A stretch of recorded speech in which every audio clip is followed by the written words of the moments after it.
ಎಲ್ರಿಗೂ ನಮಸ್ಕಾರ. ಪುರವೀಡ ಕ್ರಿಯೇಟಿವ್ಸ್ ಚಾನೆಲ್ನ ದೇಶಾಂತರ ಪ್ರವಾಸಿ ಅನುಭವ ಕಾರ್ಯಕ್ರಮಕ್ಕೆ ನಿಮ್ಮೆಲ್ಲರಿಗೂ ಆತ್ಮೀಯ ಸ್ವಾಗತ.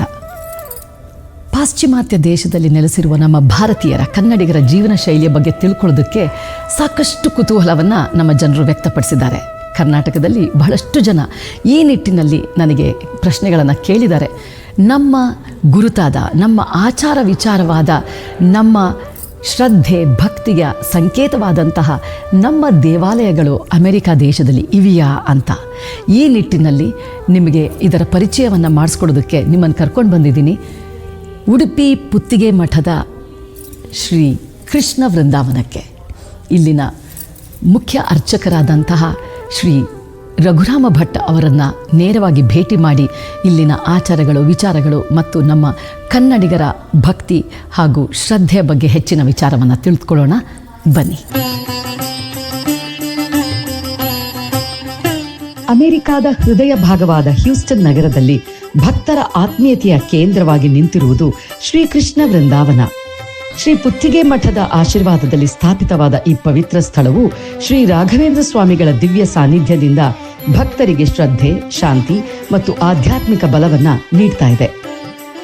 ಇಲ್ಲಿ ಪ್ರತಿದಿನವೂ ವೇದ ಮಂತ್ರಗಳ ಪಠಣ, ಮಧುರ ಭಜನೆಗಳು, ಧಾರ್ಮಿಕ ವಿಧಿವಿಧಾನಗಳು ನಡೆಯುತ್ತಿವೆ. ಇಲ್ಲಿ ವಾರ್ಷಿಕ ಹಬ್ಬಗಳು, ವಿಶೇಷ ಪೂಜೆಗಳು ಮತ್ತು ಸಂಸ್ಕೃತಿಯ ಆಚರಣೆಗಳು ಭಾರತೀಯ ಪರಂಪರೆಯನ್ನ ಜೀವಂತವಾಗಿಸಿವೆ. ಶ್ರೀಕೃಷ್ಣ ವೃಂದಾವನ ಅಮೆರಿಕಾದಲ್ಲಿ ಕೇವಲ ಒಂದು ದೇವಾಲಯವಲ್ಲ, ಇದು ಒಗ್ಗಟ್ಟಿನ ಸಂಕೇತ, ಸೇವೆಯ ಮಾರ್ಗ ಮತ್ತು ಭಾರತೀಯ ಸಂಸ್ಕೃತಿಯ ಪ್ರತೀಕವಾಗಿದೆ. ಉಡುಪಿ ಪುತ್ತಿಗೆ ಮಠದ ಶ್ರೀ ಕೃಷ್ಣ ವೃಂದಾವನ ಹ್ಯೂಸ್ಟನ್ ದೇವಾಲಯದ ಪ್ರಧಾನ ಅರ್ಚಕರು, ಜ್ಞಾನಿಗಳು, ವಾಗ್ಮಿಗಳು, ಈ ದೇವಸ್ಥಾನಕ್ಕೆ ಬುನಾದಿಯನ್ನು ಹಾಕಿದಂತಹ ಶ್ರೀಯುತ ರಘುರಾಮ್ ಭಟ್ ಅವರು ಇವತ್ತು ನಮ್ಮ ಜೊತೆಗಿದ್ದಾರೆ. ಭಟ್ರೆ, ನಿಮಗೆ ನಮಸ್ಕಾರ. ನಮಸ್ಕಾರ ಮನೋಹರೇ.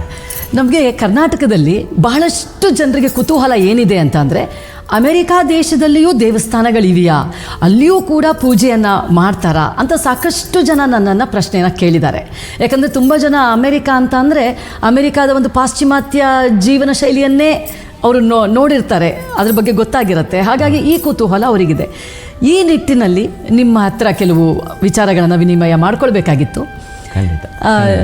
ನೀವು ಕಳೆದ 25 ವರ್ಷದಿಂದ ಅಮೆರಿಕಾದಲ್ಲಿ ಇದ್ದೀರಿ. ಈ ಮುಂಚೆ ನ್ಯೂಯಾರ್ಕ್, ನ್ಯೂಜೆರ್ಸಿನಲ್ಲೆಲ್ಲ ನೀವು ಸೇವೆ ಸಲ್ಲಿಸಿ ಬಂದಿದ್ದೀರಿ. ಈಗ ಹ್ಯೂಸ್ಟನಲ್ಲೂ ಕೂಡ ನೀವು ಬಹಳ ಜನಪ್ರಿಯವಾಗಿರುವಂತಹ ಪ್ರಧಾನ ಅರ್ಚಕರು. ನೀವು ಪಾಶ್ಚಿಮಾತ್ಯ ದೇಶದಲ್ಲಿ, ಅಮೆರಿಕಾದಲ್ಲಿ ನಮ್ಮ ಹಿಂದೂ ಸಂಸ್ಕೃತಿ, ನಮ್ಮ ಸನಾತನ ಧರ್ಮದ ದೇವಸ್ಥಾನವನ್ನು ತೆರೆಯೋದು ಮೊದಲಿಗೆ ಎಷ್ಟು ಕಷ್ಟ ಆಗಿರಬಹುದು? ಹೌದು, ಮೊದಲನೆಯದಾಗಿ ಕೃಷ್ಣನ ಪಾದಾರವಿಂದಕ್ಕೆ ಶಿರಸಾಷ್ಟಾಂಗ ನಮಿಸುತ್ತಾ, ಕೃಷ್ಣಮ್ಮಂದೇ ಜಗದ್ಗುರು. ಕೃಷ್ಣ ವೃಂದಾವನದ ಸ್ಥಾಪಕರು ಉಡುಪಿಯ ಪುತ್ತಿಗೆ ಮಠದ ಶ್ರೀಪಾದಂಗಳವರು, ಶ್ರೀ ಶ್ರೀ ಸುಗುಣೇಂದ್ರ ತೀರ್ಥ ಶ್ರೀಪಾದಂಗಳವರು. ತುಂಬ ವರ್ಷದ ಹಿಂದೆ 1997 ನಂತರ ಸತತವಾಗಿ ಅಮೇರಿಕ ದೇಶಕ್ಕೆ ಇಲ್ಲಿ ವಾಸ ಮಾಡತಕ್ಕಂತಹ ಎಲ್ಲ ಭಾರತೀಯರಿಗೆ ಹಿಂದೂ ಸಂಸ್ಕೃತಿಯನ್ನು ಪುನರ್ಜೀವನಗೊಳಿಸಬೇಕು ಎಂಬಂಥ ಉದ್ದೇಶದಿಂದ ಅವರು ಕೃಷ್ಣನ ಪೂಜೆಯ ಒಟ್ಟಿಗೆ ಅದರ ಕೈಂಕರ್ಯಗಳನ್ನು ಬಿಡದೆ, ಹಾಗೆಯೇ ಇಲ್ಲಿ ಕೂಡ ಒಂದು ಕೃಷ್ಣ ವೃಂದಾವನವನ್ನು ಅಥವಾ ಕೃಷ್ಣ ದೇಗುಲಗಳನ್ನು ಪ್ರತಿಷ್ಠಾಪನೆ ಮಾಡಬೇಕು ಎಂಬಂಥ ಉದ್ದೇಶದಿಂದ ತಮ್ಮ ಗುರುಗಳ ಆಜ್ಞೆಯಂತೆ ಇಲ್ಲಿ ಬಂದರು. ಆವಾಗ ಬಹಳಷ್ಟು ಕಷ್ಟಪಟ್ಟದ್ದು ಗುರುಗಳು. ಆಹಾರದ ನಿಟ್ಟವಾಗ್ಬೋದು, ಕಟ್ಟುನಿಟ್ಟವಾಗ್ಬೋದು, ಅಥವಾ ಇಲ್ಲಿರತಕ್ಕಂತಹ ಒಂದು ರೀತಿ ನೀತಿಗಳಾಗ್ಬೋದು, ತುಂಬ ಸವಾಲು ಒಡ್ಡಿದೆ ಅವರಿಗೆ. ಅದರಲ್ಲಿ ಎದ್ದು ನಿಂತು ಇಲ್ಲಿ ಹೀಗೆ ಕೃಷ್ಣ ವೃಂದಾವನವನ್ನು 11 ಪ್ರದೇಶಗಳಲ್ಲಿ ಅಮೇರಿಕದಲ್ಲಿ ಸ್ಥಾಪನೆ ಮಾಡಿದ್ದಾರೆ. ಇದರ ಸಂಪೂರ್ಣ ಯಶಸ್ಸು ಅವರಿಗೆ. ಆದ್ದರಿಂದ ಅವರ ಒಂದು ಕಟ್ಟುನಿಟ್ಟಿನಲ್ಲಿ ಒಟ್ಟಿಗೆ ನಾವು ಬೆಳೆದವರು ಅಂತ ಹೇಳುವುದಕ್ಕೆ ಬಹಳಷ್ಟು ಹೆಮ್ಮೆ. ಅಂದರೆ ಅವರ ಶಿಷ್ಯರಾಗಿ ನಾವು ಅವರ ವಿದ್ಯಾಪೀಠದಲ್ಲೇ ಓದಿ, ಅವರೇ ನಮ್ಮನ್ನು ಇಲ್ಲಿ ಕರ್ಕೊಂಡು ಬಂದು ನಮ್ಮನ್ನು ಬೆಳೆಸಿದವರು ಅವರು. ಎಲ್ಲ ಇದರ ಶ್ರೇಯಸ್ಸು ಅವರಿಗೆ. ಮೊದಲನೆಯದಾಗಿ ಅಂತಹ ನಮ್ಮ ಸಂಕಲವಾಗಿರತಕ್ಕಂತಹ ಉದ್ದೇಶವನ್ನು ಇಟ್ಟುಕೊಂಡು ನಮ್ಮನ್ನು ಬೆಳೆಸಿದವರು, ಒಟ್ಟಿಗೆ ಕೃಷ್ಣ ವೃಂದಾವನ ಬೆಳೆಸಿದಂತಹ ಶ್ರೇಯಸ್ಸನ್ನು ಹೊಂದಿದವರು ನಮ್ಮ ಶ್ರೀಪಾದಂಗಳವರಾಗಿರತಕ್ಕಂತಹ ಶ್ರೀ ಶ್ರೀ ಸುಗುಣೇಂದ್ರ ತೀರ್ಥ ಶ್ರೀಪಾದಂಗಳವರು ಈಗ ಸದ್ಯ ಕೃಷ್ಣ ಪೂಜಾ ನಿರತರಾಗಿ ಉಡುಪಿಯಲ್ಲೇ 2 ವರ್ಷಗಳ ಚತುರ್ಥ ಪರ್ಯಾಯ ಕೇಳಿದರೆ 2 ವರ್ಷಕ್ಕೆ ಒಂದು ಸಲ 2 ವರ್ಷದ ಪರ್ಯಂತ ಪೂಜೆ ಮಾಡತಕ್ಕಂಥದ್ದು, 16 ವರ್ಷದ ನಂತರ ಬರತಕ್ಕಂಥದ್ದು. ಹಾಗೆಯೇ 4ನೇ ಬಾರಿಗೆ ಅವರು ಪೂಜೆಯನ್ನು ನಡೆಸಿಕೊಂಡಿದ್ದಾರೆ. ಅಂತಹ ಗುರುಗಳಲ್ಲಿ ಶಿರಸಾಷ್ಟಾಂಗವನ್ನು ನಮಿಸುತ್ತಾ ಆಶೀರ್ವಾದವನ್ನು ಬೇಡುತ್ತಾ, ನೀವು ಕೇಳಿರತಕ್ಕಂಥದ್ದು ಇಲ್ಲಿ ಇರತಕ್ಕಂತಹ ಏನು ಭಾರತೀಯರಿಗೆ ಅಥವಾ ಇಲ್ಲಿ ವಾಸ ಮಾಡುವಂಥವರಿಗೆ ಕೃಷ್ಣ ಪ್ರಜ್ಞೆ ಅಥವಾ ನಮ್ಮ ಒಂದು ಸನಾತನ ಸಂಸ್ಕೃತಿಯ ಉತ್ತೇಜನ ಅದರ ಬಗ್ಗೆ ಬಹಳಷ್ಟು ಸಂತಸ. ಹೌದು, ಹಾಗೆ ಅವರು ಕಷ್ಟಪಟ್ಟು ಇಲ್ಲಿ ಈಗ ಬೇಕಾದಷ್ಟು ದೇಗುಲಗಳು ಇದೆ. ಆದರೆ ಭಾರತೀಯರಾಗಿ ನಾವು ಅಲ್ಲೇ ಇದ್ದು ಹೊರಗಡೆ ದೇಶ ನೋಡದೇ ಇದ್ದವರಿಗೆ ಇದೊಂದು ಕುತೂಹಲದ ಪ್ರಶ್ನೆ. ಆದ್ದರಿಂದ ಇಲ್ಲಿ ಎಲ್ಲ ಪೂಜಾ ಪುನಸ್ಕಾರಗಳು ಅಚ್ಚುಕಟ್ಟಾಗಿ ಎಲ್ಲ ಭಕ್ತರ ಸಮೂಹದಿಂದ ಒಡಗೂಡಿ ನಡೆಯತಕ್ಕಂಥದ್ದು. ಇದಕ್ಕೆ ಈ ನೀವು ಹೇಳಿರತಕ್ಕಂತಹ ಒಂದು ಸಾಕ್ಷಿಯ ಏನು ಮಾತೆ ಅದು ಬಹಳಷ್ಟು ಸಂತಸ. ಹೌದು, ಖಂಡಿತ. ನೀವು ಆ ಗುರು ಪರಂಪರೆಯನ್ನು, ಗುರುಗಳ ಆಶೀರ್ವಾದವನ್ನು ಚಾಚೂ ತಪ್ಪದೆ ತುಂಬ ಚೆನ್ನಾಗಿ ಪಾಲಿಸ್ಕೊಂಡು ಬರ್ತಾ ಇದ್ದೀರಾ. ನಿಮ್ಮ ಜೀವನವೇ ಒಂದು ಉದಾಹರಣೆ. ಇಲ್ಲಿರುವ ಪೀಳಿಗೆಗಳಿಗೆ, ನಮಗೆ ಎಲ್ರಿಗೂ ನಿಮ್ಮ ಜೀವನವೇ ನಮಗೊಂದು ಉದಾಹರಣೆಯಾಗಿ ಸೇವೆಯನ್ನು ಸಲ್ಲಿಸ್ಕೊಂಡು ಹೋಗ್ತಾ ಇದ್ದೀರಾ. ಇಲ್ಲಿರುವಂತಹ ಭಾರತೀಯರು ದೇಗುಲಕ್ಕೆ ಅವರಿಗಿರುವಂತಹ ಭಕ್ತಿ, ಶ್ರದ್ಧೆ ಅಥವಾ ಬದ್ಧತೆಯನ್ನು ಯಾವ ರೀತಿಯಾಗಿ ತೋರಿಸ್ತಾ ಇದ್ದಾರೆ? ಯಾಕಂದರೆ ನಾನು ಒಂದು 2-3 ಬಾರಿ ಇಲ್ಲಿಗೆ ಬಂದಾಗ ಬಹಳನೇ ಸಂತೋಷ ಆಯಿತು. ಯಾಕಂತಂದರೆ ಅವರೊಂದು ಸ್ವಯಂ ಸೇವಕರಾಗಿ ಇಲ್ಲಿ ಕೆಲಸ ಮಾಡೋದಾಗಬಹುದು, ಪ್ರತಿಯೊಂದು ಕಾರ್ಯದಲ್ಲಿ ತಮ್ಮನ್ನು ತಾವು ತೊಡಗಿಸ್ಕೊಳ್ತಾರೆ, ತುಂಬ ಹೆಮ್ಮೆಯಿಂದ ಇಲ್ಲಿಗೆ ಬರ್ತಾರೆ. ನೀವು ಕಂಡಂತೆ, ಯಾಕಂದರೆ ನೀವು ಬಹಳಷ್ಟು ಇದನ್ನು ಕಂಡಿದ್ದೀರಾ, ಬೇರೆ ಬೇರೆ ಊರುಗಳಲ್ಲೂ ಸಹ ನೀವು ನೋಡಿದ್ದೀರಾ. ಏನು ವ್ಯತ್ಯಾಸ? ಇಲ್ಲಿಗೆ ಬಂದಂಥ ಭಾರತೀಯರು ಅದನ್ನು ಬಹಳಷ್ಟು ತೋರಿಸೋದಕ್ಕೆ ಅವರು ಭಾರತವನ್ನು ಮಿಸ್ ಮಾಡ್ಕೊಳ್ಳೋದು ಕಾರಣನಾ ಅಥವಾ ಹೇಗೆ ಅಂತ? ಹೌದು, ಒಂದು ಕಡೆ ಮನೆಯ ಒಳಗಡೆ ಕೆಲಸ ಬಿಟ್ಟು ಬಂದು ಇದ್ದಾಗ ಆಗತಕ್ಕಂಥ ಒಂದು ಏನು ಮನಸ್ಸಿಗೆ ಆಘಾತಗಳು ಒಂದು, ಅದರಲ್ಲಿ ತುಂಬ ಜನರಿಗೆ ಬೇರೆ ಏನು ಆಪ್ಷನ್ ಇಲ್ಲ ಅಂತ ಅಲ್ಲ, ಬೇಕಾದಷ್ಟು ಆಪ್ಷನ್ಗಳಿದೆ. ಹಿಂದೆ ಕಂಪೇರ್ ಮಾಡಿದರೆ ಇವಾಗ ತುಂಬ ಇಂಪ್ರೂವ್ಮೆಂಟ್ ಆಗಿದೆ. ಫ್ರೆಂಡ್ ಸರ್ಕಲ್ ಆಗಿರ್ಬೋದು ಅಥವಾ ಏನು ಆಗತಕ್ಕಂತಹ ಏನು ಎಲ್ಲ ಚಟುವಟಿಕೆಗಳಾಗಿರ್ಬೋದು, ಇದೆಲ್ಲ ಕೂಡ ಈಗ ಒಗ್ಗಿಕೊಂಡಿದ್ದಾರೆ. ಪ್ರಥಮ ಬಾರಿಗೆ ಎಲ್ಲರನ್ನು ಒಟ್ಟುಗೂಡಿಸೋದು ಬಹಳಷ್ಟು ಏನು ನಮಗೆ ಚಾಲೆಂಜ್ ಆಗಿತ್ತು ಕೂಡ, ಬಹಳಷ್ಟು ಕಷ್ಟ ಆಗಿತ್ತು. ಆದರೆ ಹೌದು, ಮನೆಯಲ್ಲೇ ಕೂತು ಎಲ್ಲ ಪೂಜೆ ಪುನಸ್ಕಾರಗಳನ್ನು ಮಾಡಲಿಕ್ಕೆ ಸ್ವಲ್ಪ ಕಷ್ಟ. ಮತ್ತು ಇಲ್ಲಿ ಸಿಗತಕ್ಕಂತಹ ದ್ರವ್ಯಾದಿಗಳು ಕೂಡ ಸ್ವಲ್ಪ ಕಷ್ಟನೇ. ಇವಾಗ ಎಲ್ಲ ಅಂಗಡಿ ಮಟ್ಟುಗಳು ಎಲ್ಲ ಕೂಡ ಓಪನ್ ಆಗಿದೆ, ಇಲ್ಲ ಅಂತಲ್ಲ. ಆ ನಿಟ್ಟಿನಲ್ಲಿ ಎಲ್ಲರನ್ನೂ ಕೂಡ ಕರೆಸಿ ಒಂದೇ ಕಡೆ ಒಂದು ಪೂಜೆ ನಡೆಸತಕ್ಕಂತಹ ಸಂದರ್ಭದಲ್ಲಿ ಆಗತಕ್ಕಂಥ ಒಂದು ಸಂತೋಷ ಇದೆಯಲ್ವ, ಸಂತೃಪ್ತಿ ಇದೆಯಲ್ವ, ಅದು ಬಹಳಷ್ಟು ಶ್ರೇಷ್ಠ. ಅದಕ್ಕೆ ದೇಗುಲ ಅಂತ ಹೇಳತಕ್ಕಂಥ ದೇವಾಲಯದಲ್ಲಿ ಪೂಜೆ ಪುನಸ್ಕಾರಾದಿಗಳನ್ನು ಮಾಡಿ ಆ ವಿಗ್ರಹಕ್ಕೆ ಏನು ಶಕ್ತಿಯನ್ನು ತುಂಬಿ ಎಲ್ಲರೂ ಬಂದು ಅದನ್ನು ಆ ವಿಗ್ರಹದ ಮೂಲಕವಾಗಿ ಆ ಪರಮಾತ್ಮ ನೋಡಿದಂಥ ಸಂದರ್ಭದಲ್ಲಿ ನಮ್ಮ ಇರತಕ್ಕಂತಹ ಎಲ್ಲ ಮಾಡಿರತಕ್ಕಂಥ ಪಾಪಾದಿಗಳ ಒಂದು ಪ್ರಜ್ಞಾದಿಗಳು ಏನು ಕಳೆದು ಹೋಗುತ್ತೆ, ಮತ್ತೆ ಶಕ್ತಿ ತುಂಬುತ್ತೆ. ಅದಕ್ಕೋಸ್ಕರವೂ ಸಹಿತ ದೇವಾಲಯ ಅತ್ಯಗತ್ಯ. ಅದೇ ರೀತಿಯಲ್ಲಿ ಅವರು ಈ ಒಂದು ಪೂಜೆಯ ಸಂದರ್ಭದಲ್ಲಿ ಬಂದು ಅವರೆಲ್ಲ ಸೇರುತ್ತಾರೆ ನೋಡಿ. ಹೌದು, ಆವಾಗ ಬರೀ ಸೇರುವುದು ಮಾತ್ರ ಅಲ್ಲ, ತನು ಮನ ಧನಗಳನ್ನು ಕೂಡ ಕೊಟ್ಟು ಅಲ್ಲಿ ಭಾಗಿಗಳಾಗ್ತಾರೆ. ನಿಜ. ಆವಾಗ ಅವರು ಮತ್ತೆ ಮನೆಗೆ ಹೋದಾದ ಮೇಲೆ ಅವರಿಗೆ ಆಗತಕ್ಕಂಥ ಒಂದು ಮತ್ತೆ ಏನು ಎನರ್ಜಿ ಇದೆ ಅಲ್ವಾ, ಅದು ಬಹಳಷ್ಟು ಇದೆ. ಆ ಒಟ್ಟಿನಿಟ್ಟಿನಲ್ಲಿ ಅವರು ಬರ್ತಾರೆ ಎಂಬಂತಹ ಒಂದು ಭಾವನೆಯೂ ಇದೆ. ಇನ್ನೊಂದು ನಮ್ಮ ಸಂಸ್ಕೃತಿಯನ್ನು ಒಟ್ಟಿಗೂಡಿ ನಡೆಸತಕ್ಕಂಥ ಆಗತಕ್ಕಂಥ ಸಂದರ್ಭದಲ್ಲಿ ಆಗಿರತಕ್ಕ ಸಂತೃಪ್ತಿ ಇನ್ನೊಂದು ಕಡೆ. ಹೌದು, ಇನ್ನೊಂದು ಕಡೆ ಆಯಾ ಈ ಉದಾಹರಣೆಗೆ ರಾಘವೇಂದ್ರ ಸ್ವಾಮೀಜಿ ಆರಾಧನೆ ಆಗಿರ್ಬೋದು, ಕೃಷ್ಣ ಜನ್ಮಾಷ್ಟಮಿ ಆಗಿರ್ಬೋದು, ಅಥವಾ ವಾರ್ಷಿಕೋತ್ಸವಾದಿಗಳಾಗಿರ್ಬೋದು, ಅನಂತ ವೃತಾದಿಗಳಾಗಿರ್ಬೋದು, ನಾಗರ ಪಂಚಮಿ ಅಥವಾ ಏನು ರಾಮನವಮಿ, ಅಖಂಡ ಭಜನೆ, ಇದೆಲ್ಲ ತುಂಬ ಏನು ಸಾಂಸ್ಕೃತಿಕ ಸಂಸ್ಕಾರಗಳಂತೆ ಹೇಳ್ಬೋದು, ಅಥವಾ ಚಟುವಟಿಕೆಗಳಂತ ಹೇಳ್ಬೋದು, ಪೂಜೆ ಪುನಸ್ಕಾರಗಳು ಅಂತ ಹೇಳ್ಬೋದು. ಒಂದು ದೃಷ್ಟಿ ಇಟ್ಟು ಇಲ್ಲಿ ಬಂದಿರ್ತಾರೆ. ಅದು ಅಲ್ಲದೆ ನಾವು ಬಂದರೆ ಮಾತ್ರ ನಮ್ಮ ಮಕ್ಕಳು ಅದನ್ನು ಫಾಲೋ ಮಾಡ್ತಾರೆ ಎಂಬಂಥ ಉದ್ದೇಶನೂ ಅದರಲ್ಲಿ ಒಂದು ಕಡೆ ಇದೆ. ನಾವೇ ಫಾಲೋ ಮಾಡೋದಿದ್ದರೆ ಮಕ್ಕಳು ಹೇಗೆ ಇದನ್ನು ಮಾಡ್ತಾರೆ? ಇಲ್ಲಿರತಕ್ಕಂಥವರಿಗೆ ತುಂಬ ಒಂದು ಜಿಜ್ಞಾಸೆಯನ್ನು ಕೇಳಿದರೆ ಅಥವಾ ಒಂದು ಹೆದರಿಕೆಯನ್ನು ಕೇಳಿದರೆ ತಮ್ಮ ನಂತರದ ಪರಂಪರೆ ಅದು ಬಿಟ್ಟು ಹೋಗ್ತಾ ಇದೆಯಲ್ಲ ಅಂತ ಆಗತಕ್ಕಂತಹ ಒಂದು ಮದುವೆ ಸಮಾರಂಭಗಳೇ ನೋಡ್ಬೋದು. ಎಷ್ಟೋ ನಿಜ. ತಮ್ಮ ಸಂಸ್ಕೃತಿಗಳು ಬಿಟ್ಟು ಬೇರೆ ಕಡೆ ಹೋಗ್ತಾ ಇದೆಯಲ್ಲ ಎಂಬಂಥ ಒಂದು ಪಾಪ ಪ್ರಜ್ಞೆಯು ಕೂಡ ಒಂದು ಕಡೆ, ಅದನ್ನು ಉಳಿಸಬೇಕು ಅಂತ ಅವರು ಪಡತಕ್ಕಂಥ ಪ್ರಯತ್ನಗಳು ಇನ್ನೊಂದು ಕಡೆ. ನಿಜ. ಆ ನಿಟ್ಟಿನಲ್ಲಿ ಈ ನಮ್ಮ ಪೂಜೆ ಪುನಸ್ಕಾರಾದಿಗಳು ಅಥವಾ ದೇವಸ್ಥಾನದ ಚಟುವಟಿಕೆಗಳು ಅದು ತುಂಬ ಅವರಿಗೆ ಅಗ್ರಗಣ್ಯ ಸ್ಥಾನದಲ್ಲಿ ಹೆಲ್ಪ್ ಮಾಡ್ಬೋದು ಅಂತ ನಮ್ಮ ಆಸೆ. ಹೌದು, ಖಂಡಿತ. ಇಲ್ಲ, ಬಹಳ ಸೊಗಸಾಗಿ ನೀವು ವಿವರಿಸಿದ್ರಿ. ನೀವು ಹೇಳಿದ ಹಾಗೆ ಈಗ ನಮ್ಮ ಪೀಳಿಗೆಯವರು, ಭಾರತದಿಂದ ಬರುವಂತಹ ಪೀಳಿಗೆಯವರು ನಮಗೆ ಪೂಜೆ ಪುನಸ್ಕಾರ ದೇವಾಲಯ ಇದೆಲ್ಲ ಗೊತ್ತಿರೋದ್ರಿಂದ ಸ್ವಲ್ಪ ನಡೆಸ್ಕೊಂಡು ಹೋಗ್ತೀವಿ. ಈಗ ಪಾಶ್ಚಿಮಾತ್ಯ ದೇಶದಲ್ಲಿ ಇರುವಂತಹ ದೇವಾಲಯಗಳನ್ನು ನಮ್ಮ ನಂತರದ ಪೀಳಿಗೆ, ಅದರ ನಂತರದ ಪೀಳಿಗೆ ಯಾವ ರೀತಿಯಾಗಿ ಇದನ್ನ ಬೆಳೆಸ್ಕೊಂಡು ಹೋಗ್ತಾರೆ ಅನ್ನೋ ನಂಬಿಕೆ ಇದೆ ಅಂತ ಅನ್ಸುತ್ತೆ. ಖಂಡಿತವಾಗಿಯೂ ಇದೆ.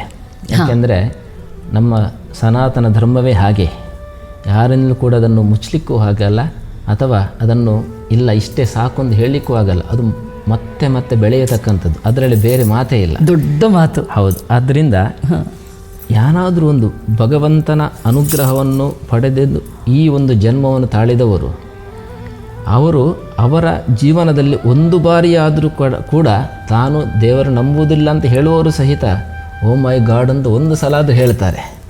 ಆವಾಗ ಅದು ವರ್ಡ್ ಬೇರೆ ಭಾಷೆಯಲ್ಲಿ ಇರಬಹುದು, ಅದು ಭಗವಂತನನ್ನೇ ಧ್ಯಾನ ಮಾಡಿದಂತಹ ಯೋಗ. ತನ್ನಿಂತಾನೇ ತನ್ನ ಆತ್ಮ ಉದ್ಧಾರಕ್ಕೆ ಸಾಕ್ಷಿ ಆಯಿತು ಅಂತ ಇಟ್ಟುಕೊಳ್ಳಿ. ಆವಾಗ ಆ ಜನ್ರೇಷನಲ್ಲಿ ಕೂಡ ಯಾರು ಬಂದರೂ ಸಹಿತ ಅದನ್ನು ಹಾಗೇನೆ ಫಾಲೋ ಮಾಡ್ತಾರೆ ಎಂಬುದರಲ್ಲಿ ಬೇರೆ ಸಂಶಯವೇ ಇಲ್ಲ. ಹೌದು. ತಾವು ಮನೆಯಲ್ಲಿ ಎಷ್ಟೇ ಕಷ್ಟ ಬಂದರೂ ಸಹಿತ ಚಿಕ್ಕದಾಗಿ ಒಂದು ದೇವರ ಕೋಣೆಯನ್ನು ಇಟ್ಟುಕೊಂಡದ್ದನ್ನು ಪ್ರತಿಯೊಬ್ಬರ ಮನೆಯಲ್ಲಿ ನಾನು ನೋಡಿದ್ದೀನಿ. ನಿಜ. ಅದು ಕಿಚನಲ್ಲಿ ಆಗಿರ್ಬೋದು ಅಥವಾ ಬೆಡ್ರೂಮಲ್ಲೂ ಆಗಿರ್ಬೋದು ಅಥವಾ ಎಂಟರ್ ಆಗತಕ್ಕಂಥ ಲಿವಿಂಗ್ ರೂಮಲ್ಲೂ ಆಗಿರ್ಬೋದು, ಎಲ್ಲೂ ಆಗಿರ್ಬೋದು, ಇಲ್ಲ ಅಂತಲ್ಲ. ಆದರೆ ತನ್ನ ಸಂಸ್ಕೃತಿಯನ್ನು ತಾನು ಉಳಿಸ್ಕೊಳ್ಬೇಕೆಂಬ ನಿಟ್ಟಿನಿಂದ ಅವರೊಂದು ಯಾವ ತನ್ನ ಏನು ಆರಾಧನಾ ಮೂರ್ತಿ ಯಾವುದೇ ಆಗಿರ್ಬೋದು ಅದನ್ನು ಇಟ್ಟು ಚಿಕ್ಕ ಫಟೋವ ಚಿಕ್ಕ ದೀಪವ ಏನಾದರೂ ಇಟ್ಟು ಅದನ್ನು ಪೂಜೆ ಮಾಡ್ತಾರೆ. ಅದು ನಾನು ಇಷ್ಟು ವರ್ಷ 25 ವರ್ಷ ಸಾಧಾರಣವಾಗಿ ವೀಕೆಂಡ್ ಮಾತ್ರ ಅಲ್ಲ, ವೀಕ್ ಡೇಸಲ್ಲೂ ಕೂಡ ತುಂಬ ಜನ ಪೂಜೆ ಕರೀತಾರೆ. ಹೌದು. ನನಗೆ ಇದು ಭಾರತ ಬೇರೆ ಇಲ್ಲಿ ಬೇರೆ ಅಂತ ಅನಿಸೋದೇ ಇಲ್ಲ. ಆದ್ದರಿಂದ ಇಲ್ಲಿ ನಾವು ಹೊರಗಡೆ ಪೂಜೆ ಹೋಗೋ ಕೂಡ ಹೀಗೇನೆ ಹೋಗ್ತೀವಿ, ಏನು ಪೂಜೆಯ ಡ್ರೆಸ್ಸಲ್ಲೇ ಹೋಗ್ತೀವಿ ನಾವು, ಏನು ಪಟ್ಟೆ ಉಟ್ಕೊಂಡು ಅದೇ ರೀತಿಯಲ್ಲಿ ಹೋಗಿ ಬರ್ತೀವಿ. ಏನು ಕೂಡ ಕೆಲವು ಹಿಂದಿನ ಕಾಲದಲ್ಲೆಲ್ಲ ಸ್ವಲ್ಪ ನಡೀತಾ ಇತ್ತು, ಗ್ಲಾಸನ್ನು ಕೆಳಗೆ ಮಾಡಿಬಿಟ್ಟು ಹೋಗೋ ಮನೆಗೆ ಇಲ್ಲಿ ಯಾಕೆ ಬರ್ತೀವಿ ಅಂತ ಹೇಳಿದ್ದು ಕೂಡ ನಮಗೆ ಅನುಭವದಲ್ಲಿ ತುಂಬ ಇದೆ. ಒಂದು ಕಡೆ ಗನ್ನು ತೋರಿಸಿ ಕೂಡ ನೀನು ಹೋಗ್ತೀಯಲ್ವ ಅಂತ ಹೇಳಿದ್ದು ಇದೆ ನಮಗೆ. ಹೌದು. ಆದ್ದರಿಂದ ಅದು ಬೇರೆ ಪ್ರಶ್ನೆ. ಆದರೆ ಕೂಡ ಅವರಿಗೆ ನಾವು ಸ್ತಬ್ಧವಾಗಿ ಏನೂ ಉತ್ತರ ಕೊಡದೆ ಆಯಿತು ಅಂತ ಹೇಳಿಕೊಂಡು ಬಂದಾಗ ನಮ್ಮನ್ನು ನಾವು ಕಾಪಾಡಿಕೊಳ್ಳಲಿಕ್ಕೆ ಇಲ್ಲಿ ಬೇಕಾದಷ್ಟು ಕೂಡ ನಮಗೆ ಆಪ್ಷನ್ ಇದೆ. ನಿಜ. ನಾವು ನಂಬಿದಂತಹ ಆರಾಧ್ಯ ಮೂರ್ತಿ ನಮ್ಮನ್ನು ಕೈ ಬಿಡದೆ ನಡೆಸ್ತಾ ಇದ್ದಾನೆಂಬುದಕ್ಕೆ ನಾವೇ ಸಾಕ್ಷಿ. ಹೌದು. ಎಷ್ಟೋ ಸಲ ಆಗಿದೆ. ಆದ್ದರಿಂದ ಆ ನಿಟ್ಟಿನಲ್ಲಿ ಎಲ್ಲರೂ ಕೂಡ ಪೂಜೆ ಮಾಡ್ತಾರೆ. ಆ ಮಕ್ಕಳು ತನ್ನ ಶಾಲೆಗೆ ಹೋಗಿದಾಗ ಆ ಏನೋ ಒಂದು ಪೂಜೆ ನಡೆಸ್ತಾ ಇದ್ದಂತಹ ಸಂದರ್ಭ ಅವರಿಗೆ ಕೂಡ ಉತ್ತೇಜನಗೊಂಡು ಮುಂದೆ ಅವರು ಇಲ್ಲಿ ಬಂದದ್ದು ಇದೆ. ತುಂಬ ಜನ ಮಕ್ಕಳು ಇಲ್ಲಿ ಬಂದು ನಮ್ಮ ಮನೆಯಲ್ಲಿ ಇಂಥ ಪೂಜೆ ಮಾಡ್ತಾ ಇದ್ರು, ಈಗ ನಮ್ಮ ಹಿರಿಯರಿಲ್ಲ, ಏನೋ ಪೂಜೆ ಮಾಡ್ತಿದ್ದಾರೆ ಗೊತ್ತಿಲ್ಲ, ನಮಗೆ ಏನಾದರೂ ಮನಃಶಾಂತಿಗೆ ನಮಗೇನಾದರೂ ಪೂಜೆ ಮಾಡಿ ಕೊಡ್ಬೋದಂತ ಕೇಳಿದವರು ತುಂಬ ಜನ ಇದ್ದಾರೆ. ಹೌದಾ? ಆಗಿದ್ದಾಗ ಆ ನಿಟ್ಟಿನಲ್ಲಿ ಅದು ಪಾಶ್ಚಿಮಾತ್ಯರೂ ಬರ್ತಾರೆ. ಯಾಕೆಂದರೆ ಒಬ್ಬರ ಫ್ಯಾಮಿಲಿಯ ಒಂದು ಏನು ಬರ್ತ್ಡೇ ಪಾರ್ಟಿ ಅದು ಇನ್ನೊಂದು ಪಾರ್ಟಿ ಏನೊಂದು ಪಾರ್ಟಿಯಿಂದ ಕರೀತಾರೆ. ಇವರು ಅವರ ಮನೆಗೆ ಹೋಗ್ತಾರೆ, ಅವರು ಇವರ ಮನೆಗೆ ಬರ್ತಾರೆ. ಇವರ ಮನೆಯಲ್ಲಿ ದೀಪ ಹಚ್ಚಿ ಏನಾದರೂ ಒಂದು ಬರ್ತ್ಡೇಯ ಸಂದರ್ಭವೋ ಅಥವಾ ಬೇರೆ ಏನಾದರೂ ಒಂದು ಪೂಜೆ ಪುನಸ್ಕಾರದ ಸಂದರ್ಭದಲ್ಲಿ ಏನೋ ಒಂದು ದೀಪದ ಏನು ಆರತಿಗಳ ಅಥವಾ ಏನು ಪ್ರಸಾದವನ್ನು ಕೊಟ್ಟಂತಕ್ಕಂಥ ಸಂದರ್ಭದಲ್ಲಿ ಅವರಿಗೆ ಏನೋ ಒಂದು ಕುತೂಹಲ ಪಡೆದು ಅವರು ಬಂದು ಇದು ಎಲ್ಲಿ ಯಾವ ರೀತಿ ಇದೆ ಏನು ರೀತಿ ಇದೆ ಅಂತ ತಿಳ್ಕೊಂಡು ನಂತರ ಅದನ್ನು ಫಾಲೋ ಮಾಡುವವರು ತುಂಬ ಜನ ಇದ್ದಾರೆ. ಇದು ಬಹಳ ಸಂತೋಷ ಆಯಿತು ಇದಕ್ಕೆ. ಹೌದು. ಯಾಕೆಂದರೆ ತುಂಬ ಜನ ಇದ್ದಾರೆ. ಹೇಳುವವರಿಗೆ ಒಂದು ಕಡೆಯ ಒಂದು ಏನು ಕಟ್ಟುನಿಟ್ಟು ಇಲ್ಲದೆ ಅಥವಾ ಬೇರೆಯೇ ಸಂಸ್ಕೃತಿಯನ್ನು ತೋರಿಸತಕ್ಕಂಥ ಒಂದು ವಿಧಾನ ಒಂದು ಕಡೆ ಆದರೆ, ಇನ್ನೊಂದು ಕಡೆ ಇನ್ನೊಂದು ರೀತಿಯಿಂದ ಬೇರೆ ಬೇರೆ ದೇಗುಲಗಳಿಗೆ ಹೋಗಿ ನಮ್ಮ ದೇವಾಲಯಗಳಿಗೂ ಕೂಡ ಬಂದು ಅಲ್ಲಿ ಕೂಡ ಅವರು ಉದ್ಧಾರ ಆದವರು ತುಂಬ ಜನ ಇದ್ದಾರೆ. ಆ ನಿಟ್ಟಿನಲ್ಲಿ ಎಲ್ಲರೂ ಸಂಸ್ಕೃತಿ ಬೆಳೀತಾ ಇದೆ. ಅಲ್ಲಿ ಭಾರತದಲ್ಲಿ ಹೇಗೆ ಬೆಳೀತಾ ಉಂಟೋ ಅದನ್ನು ನಶಿಸದಾಗಿ ಹೇಗೆ ಪ್ರಯತ್ನ ಪಡ್ತಾ ಇದ್ದಾರೋ ಉದ್ಧಾರ ಮಾಡಬೇಕು ಅಂತ ಇಲ್ಲಿ ಕೂಡ ಗುರುಗಳಾಗಲಿ, ಅವರು ತಂದಿರತಕ್ಕಂತಹ ಅಂದರೆ ಕರೆದುಕೊಂಡು ಬಂದಿರತಕ್ಕಂಥ ಶಿಷ್ಯಂದಿರಾಗಲಿ, ಅಥವಾ ಬೇರೆ ಬೇರೆ ದೇಗುಲಗಳಾಗಲಿ, ಇಸ್ಕಾನ್ ಟೆಂಪಲ್ಗಳಾಗಲಿ, ಎಲ್ಲ ದೇವಸ್ಥಾನಗಳಲ್ಲಿ ನೋಡಿ ಅಲ್ಲಿ ಬರತಕ್ಕಂತಹ ಭಕ್ತಾದಿಗಳ ಸಂಖ್ಯೆ ಹೆಚ್ಚುತ್ತಲೇ ಇದೆ. ಇನ್ನೊಂದು ಕಡೆ ಬೇರೆಯವರು ಕೂಡ ಅಲ್ಲಿ ಕಾಣ್ತಾ ಇದ್ದಾರೆ. ಆ ನಿಟ್ಟಿನಲ್ಲಿ ಇಲ್ಲಿಯ ಸಂಸ್ಕೃತಿಯು ಕೂಡ ಇಲ್ಲಿಯ ಒಂದು ಪಾಶ್ಚಿಮಾತ್ಯ ಸಂಸ್ಕೃತಿಗಳಲ್ಲಿ ಸಿಗದೇ ಇರತಕ್ಕಂಥ ತೃಪ್ತಿ ನಮ್ಮ ಸನಾತನ ಧರ್ಮದಲ್ಲಿ ಇದೆ ಎಂಬುದಕ್ಕೆ ಇದೇ ಸಾಕ್ಷಿ. ಅಬ್ಬಾ, ನಿಜ ಸಾಕಷ್ಟು ವಿಚಾರನ ನಾನೇ ಇವತ್ತು ನಿಮ್ಮಿಂದ ತಿಳ್ಕೊಂಡೆ. ಇಷ್ಟರ ಮಟ್ಟಿಗೆ ನಮ್ಮ ಸನಾತನ ಧರ್ಮ ಉಳಿಸ್ಕೊಂಡು ಬೆಳೆಸ್ಕೊಂಡು ಹೋಗ್ತಾ ಇದ್ದಾರೆ ಇಲ್ಲಿ ಅಂತ ತಿಳಿದು ತುಂಬಾ ಸಂತೋಷ ಆಯಿತು. ಆಮೇಲೆ ನೀವು ಹೇಳಿದ ಹಾಗೆ ಈಗ ಮುಂದಿನ ಪೀಳಿಗೆಯವರು ಕೂಡ ಬರ್ತಾ ಇರೋದು ಬಹಳ ಸಂತೋಷದ ವಿಚಾರ. ಆಮೇಲೆ ನೋಡಿ, ನೀವು ಹೇಳಿದ್ರಿ ಬಹಳಷ್ಟು ದೇಗುಲಗಳು ಇದ್ದಾವೆ ಅಂತ. ಇವಾಗ ನಮ್ಮ ಕೃಷ್ಣ ವೃಂದಾವನವನ್ನು ಕೂಡ ಇನ್ನು ದೊಡ್ಡ ಮಟ್ಟಿಗೆ ಬೆಳೆಸುವಂತಹ ಒಂದು ಪ್ರಯತ್ನದಲ್ಲಿ ನೀವು ಇದ್ದೀರಿ. ಈ ನಿಟ್ಟಿನಲ್ಲಿ ಈಗ ಕನ್ನಡಿಗರು ತುಂಬ ಬರ್ತಾರೆ ಇಲ್ಲಿ. ಹೌದು, ತುಂಬ ಜನ. ಅವರ ಒಂದು ಬದ್ಧತೆ ದೇವಸ್ಥಾನಕ್ಕೆ, ಅಂದರೆ ನಮ್ಮ ದೇವಸ್ಥಾನ ಬೆಳಿಬೇಕು, ಇದನ್ನು ನಾವು ಇನ್ನೂ ಮತ್ತಷ್ಟು ಮಟ್ಟಕ್ಕೆ ತಗೊಂಡು ಹೋಗಬೇಕು ಅನ್ನೋ ನಿಟ್ಟಿನಲ್ಲಿ ಅವರ ಒಂದು ಕೊಡುಗೆ ದೇವಸ್ಥಾನಕ್ಕೆ, ಅವರ ಒಂದು ಕೊಡುಗೆ, ಇದ್ರ ಬಗ್ಗೆ ನಿಮಗೆ ಏನು ಅನಿಸುತ್ತೆ? ಇದರ ಮೊದಲು ನೀವೊಂದು ಹೇಳಿದ್ರಿ, ಚಿಕ್ಕ ಮಕ್ಕಳನ್ನು ಕೂಡ ಇಲ್ಲಿ ಕೂಡ ಮುಂದಿನ ಸಂಸ್ಕೃತಿಗೆ ಆಗ ಹೇಳಲಿಕ್ಕೆ ಒಂದು ಬಹಳ ಸಂತೋಷದ ಒಂದು ವಿಚಾರ ಇದೆ. ನಾವು ಇಲ್ಲಿ ದೊಡ್ಡ ದೊಡ್ಡ ಫಂಕ್ಷನ್ಗಳು ಮಾಡಿದಂಥ ಸಂದರ್ಭದಲ್ಲಿ ಇಂತಿಷ್ಟು ಜನ ಮಕ್ಕಳು ಅದರಲ್ಲಿ ಒಳಗೂಡಲೇಬೇಕು ಅಂತ ನಾವು ದೊಡ್ಡ ವಾಲಂಟಿಯರ್ಸ್ ಹತ್ರ ರಿಕ್ವೆಸ್ಟ್ ಮಾಡ್ತೀವಿ. ವಾಲಂಟಿಯರ್ ಮೀಟಿಂಗ್ ಮಾಡಿದಂಥ ಸಂದರ್ಭದಲ್ಲಿ, ಈಗ ಉದಾಹರಣೆಗೆ ಮೊನ್ನೆ ಆರಾಧನೆ ಆಯಿತು, 200ಕ್ಕಿಂತಲೂ ಹೆಚ್ಚು ವಾಲಂಟಿಯರ್ಸ್ ಇಲ್ಲಿ ಸೇವೆಯನ್ನು ಮಾಡಿದರು, ಗುರುಗಳ ಅನುಗ್ರಹವನ್ನು ಪಡೆದರು. ಸಾಧಾರಣ ಒಂದು 2000 ಜನ ಸೇರಿದ್ರು. ಆ ನಿಟ್ಟಿನಲ್ಲಿ ಬರತಕ್ಕಂತಹ ವಾಲಂಟಿಯರ್ಸಲ್ಲಿ ಸಾಧಾರಣ ಒಂದು 50ರಿಂದ 60 ಯಂಗ್ಸ್ಟರೇ ಇದ್ದಾರೆ. ಅವರು ಎಲ್ಲರೂ ಸೇರಿ ಆವಾಗ ಅವರ ಇನ್ವಾಲ್ವ್ಮೆಂಟ್ ಏನಿದೆ, ನಾನು ಕೂಡ ಇದರಲ್ಲಿ ಭಾಗಿಯಾದರೆ ಮುಂದೆ ಒಂದು ದಿನ ನನಗೆ ಈ ರೀತಿಯಾಗಿ ಗುರುಗಳ ಅನುಗ್ರಹ ಆಗುತ್ತೆ, ನಾನು ಬೆಳೆದಂಥ ಸಂದರ್ಭ ನಮ್ಮ ಮಕ್ಕಳನ್ನು ಅಥವಾ ಇನ್ನೊಬ್ಬರನ್ನು ಕರ್ಕೊಂಡು ಬರ್ಬೋದೆಂಬಂಥ ಉತ್ತೇಜನ ಕೂಡ ಅವರಲ್ಲಿ ಇರ್ತದೆ. ಈ ಒಂದು ಉದ್ದೇಶ ಅದನ್ನು ಆವಾಗ ಹೇಳಲಿಕ್ಕೆ ನಾನು ಮರೆತು ಬಿಟ್ಟೆ. ಇನ್ನೊಂದು, ಹೌದು, ಈ ಕೃಷ್ಣ ವೃಂದಾವನ 2011ರಲ್ಲಿ ಸ್ಟಾರ್ಟ್ ಆಯಿತು. 4ನೇ ಬ್ರ್ಯಾಂಚ್, ಗುರುಗಳ 4ನೇ ಬ್ರ್ಯಾಂಚ್ ಹ್ಯೂಸ್ಟನ್. ಹೌದು, ಅಮೇರಿಕದಾದ್ಯಂತ ಸ್ಥಾಪಿಸಿರತಕ್ಕಂಥ ಬ್ರ್ಯಾಂಚಲ್ಲಿ 4ನೇ ಬ್ರ್ಯಾಂಚ್ ಹ್ಯೂಸ್ಟನ್ ಇದ್ದು 2011 ನವೆಂಬರ್ 16ಕ್ಕೆ ಈ ಕೃಷ್ಣ ವೃಂದಾವನ ಇಲ್ಲಿ ಗುರುಗಳ ಅಮೃತ ಹಸ್ತದಿಂದ ಸ್ಥಾಪಿತವಾಯಿತು. ಆವಾಗಲೂ ಕೂಡ ಒಂದು ಚಿಕ್ಕ ಮನೆಯಲ್ಲಿದ್ದಂತಹ ಕೃಷ್ಣ ವೃಂದಾವನ ಬರೀ 4 ವರ್ಷಗಳಲ್ಲಿ ಎಲ್ಲ ಭಕ್ತರ ಸಹಕಾರದಿಂದ 2.5 ಎಕರೆಯ ಒಂದು ಈ ಜಮೀನನ್ನು 1,300,000 ಕೊಟ್ಟು ಇದನ್ನು ಖರೀದಿ ಮಾಡಿಸಿರ್ತಕ್ಕಂಥದ್ದು.